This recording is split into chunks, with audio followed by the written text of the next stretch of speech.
Hey, welcome back to another episode of Radio News or News Radio or whatever it is we're calling this shit. I'm still gonna keep doing that joke because it is funny to me. It's me, your host, Ethan. And today we're gonna got some news here for you. It's not a lot of news, but it's some of the stuff that our staff has picked out. And first up in the news, we got Marathon, the game reintroduced, rebooted, and fresh coat of whatever the fuck you want to call it. Bungie is back in the video game industry with an actual game for a change. Yes, I know they made Destiny 1 and 2, but guess what? I don't consider those games. I consider those a good hogwash waste of fucking time. But now they're back and they're making a game, and guess what they're making? Online garbage. That's right. 3v3 online versus extraction-based shooter game. Wow, and it's futuristic as well. Where have we seen them do this before, I wonder? Yeah, I'm not into it. I don't care. It looks like they forgot to actually put in the renders for the outfits of the characters. They look like shit, and the game looks like your generic slop. I'm tired of first-person online-only shooter games that just have like a shelf life of 15, 20 years at best, and then they fuck off and they die forever and you can't play them again. It's a waste of time, and I'd rather be playing anything else. But that's just me. If you're into it, I'm excited for you. Good for you. Have fun playing Marathon. It has nothing to do with the original Marathon that they used to make outside of the logo alone.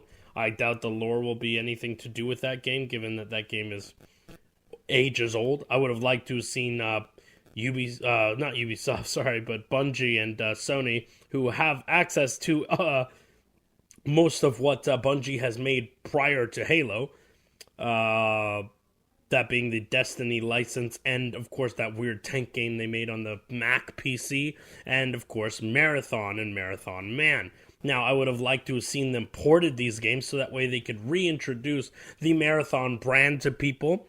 The logo, the icon, the helmet, the fact that it was pretty much a Doom clone back in the day, and now they're trying to mishmash and hodgepodge it into something that Marathon wasn't. Personally, I don't think there's enough Marathon fans to really give a shit at this point, but I remember Marathon, and for that, I can't be fucking bothered with an online-only game. I feel like Bungie as a studio has really fallen since their Halo days. I did not like Destiny. I felt that the game was, I think I already said it, but it's kind of a waste of time. And then they lied to everybody saying, oh, we got 10 years. And I said, no, the fuck you don't. And then, sure enough, Destiny 2 came out, and it's been a slop ever since. I feel like of the average gamer, outside of the people that are like really into the Destiny, and there's a huge community. There's still a huge following, and there's still a lot of people sort of kind of playing this. I don't think the numbers are nearly as great as they used to be, but let's face it, most people who are actually playing some games and doing some variety and like that, most people have written off Destiny and most of what Bungie has done, and I don't see this changing. So that's Marathon. There'll be betas and stuff that are out. I don't have the exact dates because I don't care. We're moving on.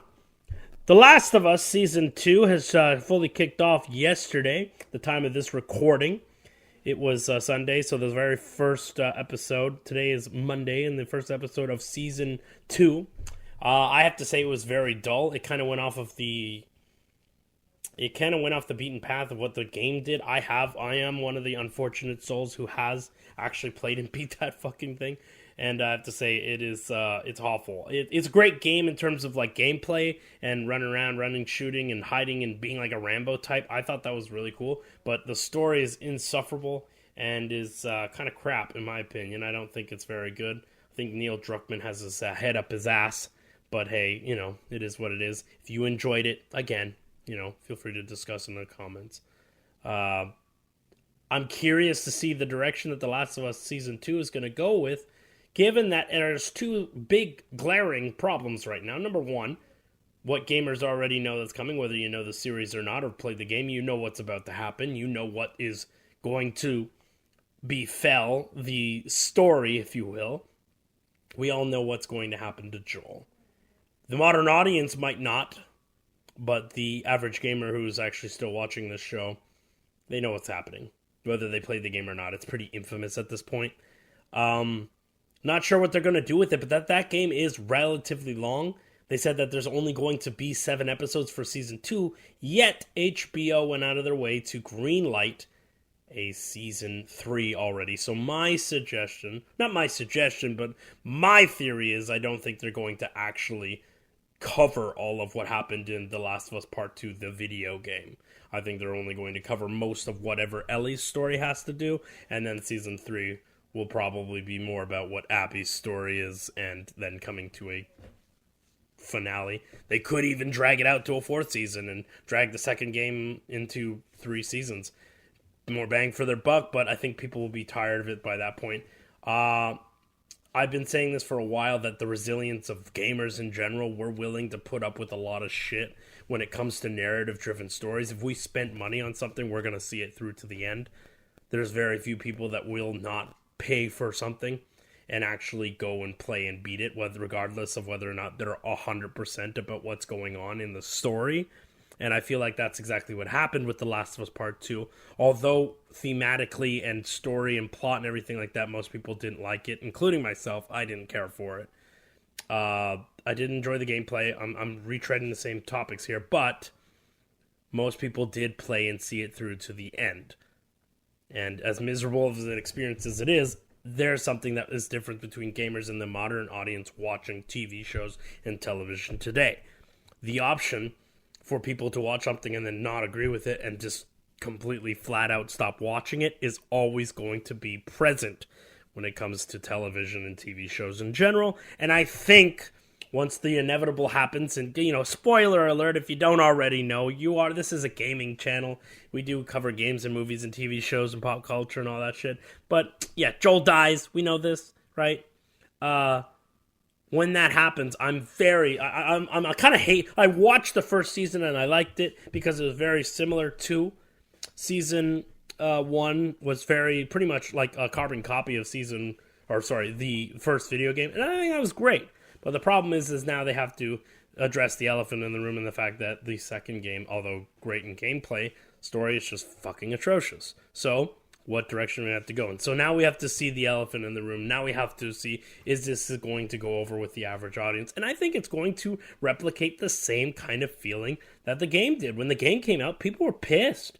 They were livid about this stuff. I mean, they were leaking it so they could tell people ahead of time, don't waste their money on this. And it did affect sales greatly because the game was in the bargain bin for the longest, 2-3 years plus after the fact, even though it won all these awards. Suck my ass. Anyways, that's The Last of Us Season 2. I suspect that it is going to garnish much of the same themes and problems that happened when the game came out. You're going to see a lot of people, but the difference is that the number of people watching will probably drop off. And that's what I'm excited to see. I want to see if I'm right. If I'm wrong, so be it, Good for them. But I don't see it going all over too well. Also, I don't see them doing all of the game, and another reason is not only because there's 7 episodes, but this first episode really was a nothing burger. You could have kept it to an email. And also, they've already clarified that an episode will dive deep into a store owner that was kind of discussed in collectibles and shit like that. You don't actually really meet this person, so they're gonna have an episode dedicated to a nobody, something that never really actually happened in the story, which means you're left with only 5 episodes to wrap up a entire giant ass plot for a very, very, very long game. Anyways, that's enough about The Last of Us 2. Just food for thought. What are your thoughts on The Last of Us Season 2? Do you think it's going to be any better? Think it's going to piss off people? Think people are going to stop watching it? We're curious. Let us know in the comments. Hey, speaking of dates, I know I said that we talked about this because of the date of when it was recorded and all that, but today is April 14th, 2025, and it is a special day because that is the 10-year anniversary of Mortal Kombat X. That's right. Mortal Kombat has its anniversary today. It is turning 10 years old, or X years, for the X game, Mortal Kombat X. Who's next? Do you guys remember that tagline? I love this game. We played this game to death when it came out. It was amazing. So it was really fun to get our Discord and a bunch of friends together and start playing this game. We've been playing it today, a few matches here and there. And of course, we're going to be playing and doing some tournaments and having some fun all throughout the night. So that's I'm looking forward to that. At the time of this recording, of course, we've been playing some Mortal Kombat X. It's funny, though, what your brain just kind of eventually just starts to, you get into that muscle memory of some of the combos and some of the things that you, and some of your nuances of when you were playing said character and which variation you were into. It was really great to revisit this game, and I thought it would be something cool to cover that a game like Mortal Kombat X has turned 10 years old. It also makes you think, holy shit, I'm old. I'm getting really, really, really old now. And if you're feeling that, congratulations, so am I. I feel very old. I will say that Mortal Kombat X is the only problem that I've seen so far is that the Xbox Series X version is the one we're playing on. But of course, you might be able to play it on the PS5. I'm not too sure. But if you're playing on Xbox One or PS4 or Steam or wherever you find yourself playing Mortal Kombat X, just know that when you do the fatalities, you're going to start to realize that some of these graphics and some of these gameplays look a little dated. Even for its time, it don't look too great. Some of it's not aging well, is what we're going to leave it off at that, okay? But yeah, Mortal Kombat X turns 10 years old, and it was kind of fun to cover that. In other news, I'm going to scream real quick so that way I know where to edit this part. Ready? Ah! I'm sorry you had to hear that.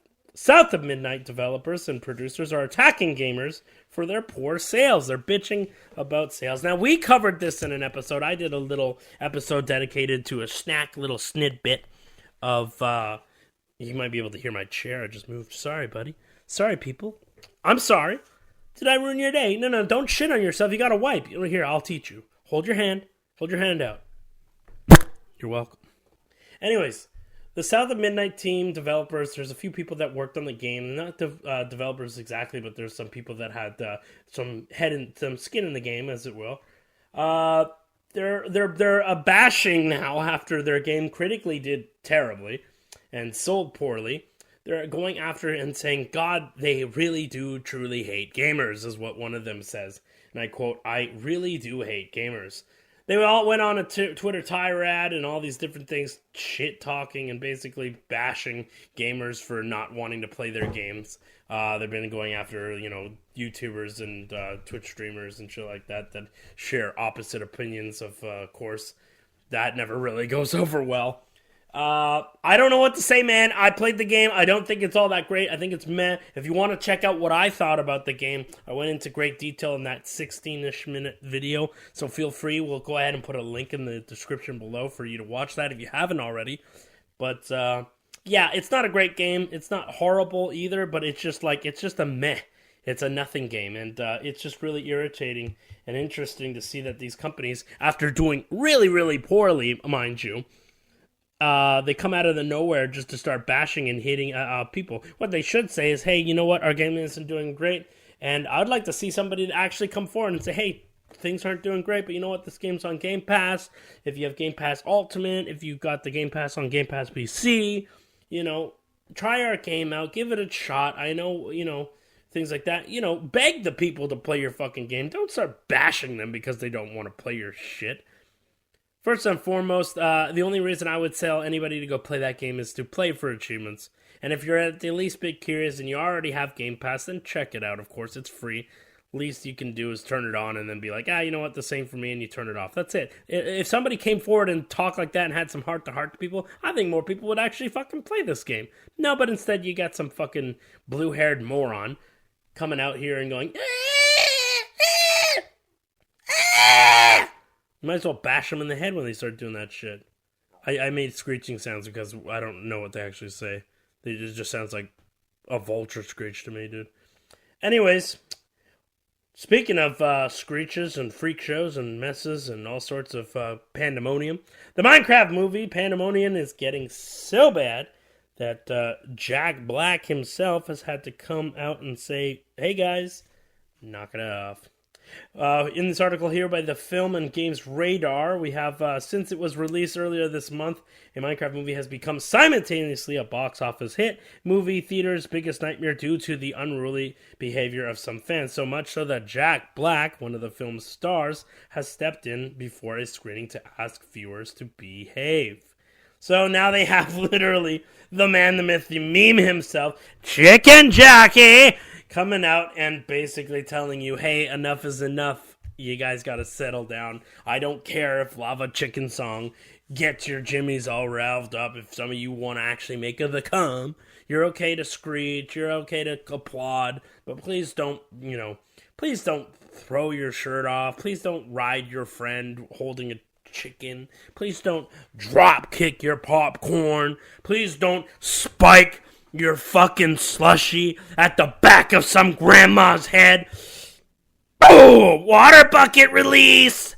Don't do that shit, alright? Try to keep your calm. I understand that Minecraft movie is an experience now of a meme caliber high for the suits up ahead, but try to keep yourself in best. If you've seen the movie, let me know what you think in the comments below. We've seen it. We had a review ready. It's past its due date. I just didn't really feel like releasing it, if I'm being honest. I mean, that, and also I saw it with my wife, and she wanted to do the voicing recording thing, and then she proceeded to never do it, so she'll never watch this, so I'm free to talk openly. This will come to bite me years later, watch. Anyways, the next story on our list here, people, is the August 8th, 2025 is the supposed leaked release date for the video game Mafia Old Country. It suggests that it is trying to avoid the release window of Grand Theft Auto 6 ahead of its time. Now, these two games, very similar in nature in terms of overall theme and overall gameplay style. Remember, Mafia in the day was pretty much like trying to be a Grand Theft Auto clone way back in the day.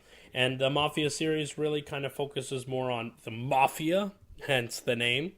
And they go different eras. This time we're going further back than any other Mafia game since Mafia, well, the original, essentially. We're going back to 1900, literally 1900 numbers. And we're going to Italy, and we are going to be playing as an unknown dude. I have no idea what the game's about. Most people don't know. There's only been a teaser and a few screenshots released here and there. There isn't too much information known about this game. Now, I say leaked because it doesn't seem like this is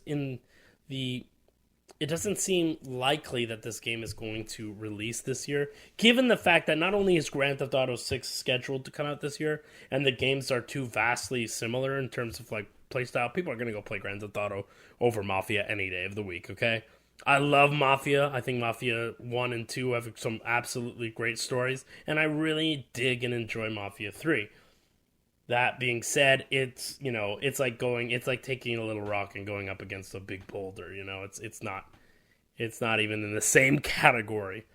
So, what are your thoughts? Do you think they're going to have anything coming out for Mafia Old Country? For me personally, I don't see, they've only got it says August, so unless they start marketing now and they actually start putting out this thing, you're looking at less than 3 months, which isn't a lot.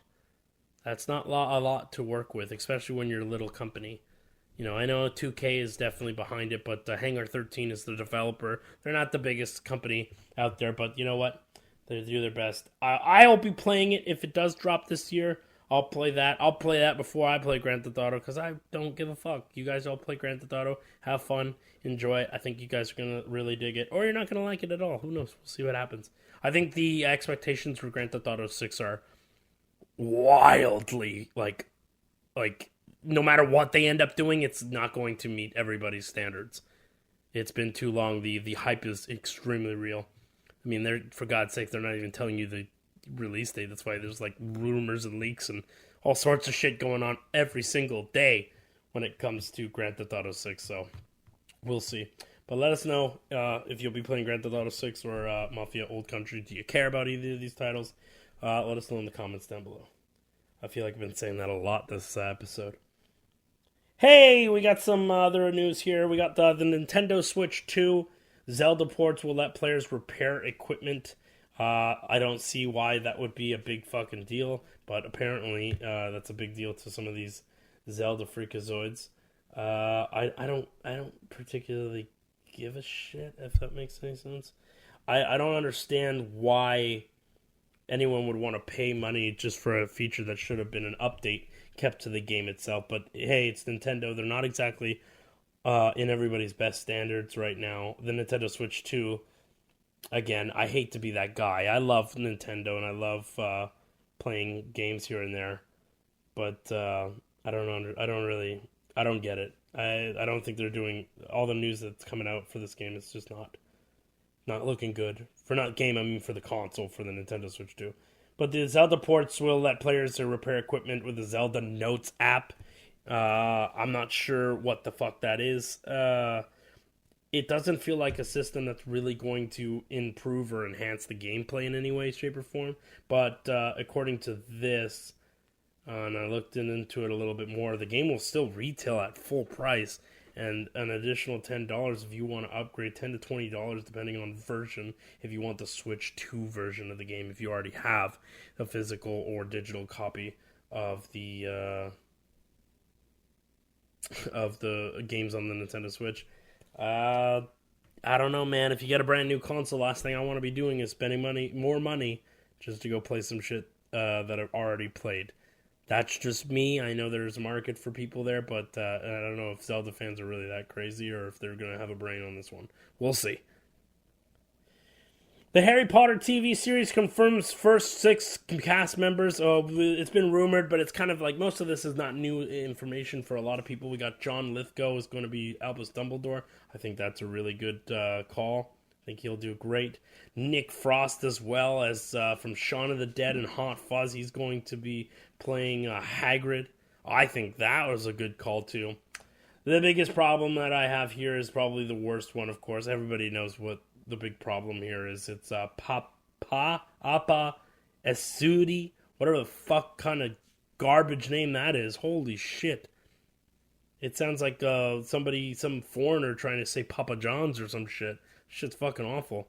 From some shit I've never fucking seen and I don't fucking care about. He's going to be playing Severus Snape. I think the elephant in the room, we already know he's black guy for a character that's described as pale as white. So we're not going to get into that, you know. All the casting aside, all the other ones seem pretty good. You got Jeanette McTeer, who's been in quite a few other things as Minerva McGonagall. That's pretty cool. I'm not familiar with this guy who's been... here's the new announcements that I didn't know about. Is Luke Thalen as Quirrell, Professor Quirrell, the bad guy.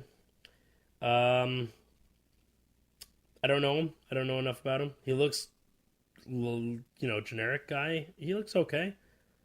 And then we got this older dude, Paul Whitehouse, Alice Through the Looking Glass, and a few other things that I remember him from. He's going to be playing Filch, the janitor. I think he looks good. I'm looking at the side profile and everything of him. He looks like he could be a good, creepy Filch. So, that's cool. Most of the casting's great. I don't care for the Severus Snape thing. He might be good, but personally, in terms of caricature, I don't think he's all that great. We need to keep in mind that the next couple castings that are happening, they're going to continuously talk about the adults through most of these castings. You're going to see a lot more professors. You're going to see a lot more parents. You're going to see a lot more, different people that are being announced throughout this announcements that will be coming in the next couple months or so. Just know you're not going to see too many of the children. They're open casting. I think I should rephrase that. The reason you're not going to see a lot of kids is that, first and foremost, they're taking on some major roles, and most of these kids might not actually be actors or kids that have had too much acting gigs, right? You'll see a few probably, right? But it's really, really is going to be a bunch of no-name kids. I hope for the sake of the producers and everything and everybody that's in between that they cast the kids to look like the kids from the original and from the books and from that. Harry Potter is very, very, very special to a lot of people. The wizarding world is really, really massive, whether you like it or not. And it's a bad look if you go off course and you make some of these characters. Anyhow, that's it for the news. Wait, no, we got. Well, I guess what I wanted to say as well, but back to the Harry Potter thing.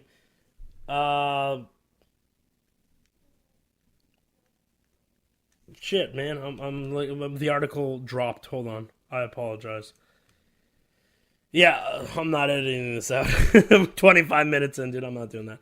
Anyways, I think I should address everybody here, and this one thing is simply this. These are children that are about to be cast in HBO's new Harry Potter thing. Don't go bashing these kids, especially the fact that these kids will be their very first roles ever.